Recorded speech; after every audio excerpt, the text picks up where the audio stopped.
Welcome to the Slop Temple. We pray this video helps. You start by preparing data and scaffolding so design decisions stay consistent. First, import a small sample CSV or connect a Google Sheet to confirm field names. This prevents later layout rework. Once done, create a 1440 by 900 frame and apply a 12-column grid with 24 px gutters to guide responsive layout. Make and save color tokens and text styles now. Doing this upfront speeds component building and keeps the dashboard cohesive. Now you assemble the interface by building reusable components so updates propagate across the file. Design metric cards with a header, numeric metric, microchart area, and CTA. Use auto layout to make spacing adapt when content changes.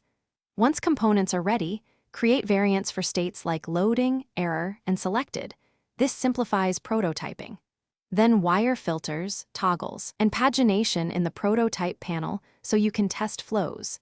This verifies both visual hierarchy and interaction. Finish by checking alignment, accessibility, and export settings so your dashboard is production ready. Audit color contrast and tab order, and attach clear names to interactive components so developers can reference tokens or area roles. Export icons as optimized SVG and charts as PNG at 2x for Retina screens.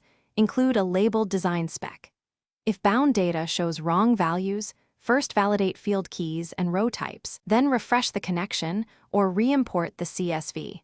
That usually resolves mapping errors quickly. Thanks for watching. Consider subscribing if we helped you.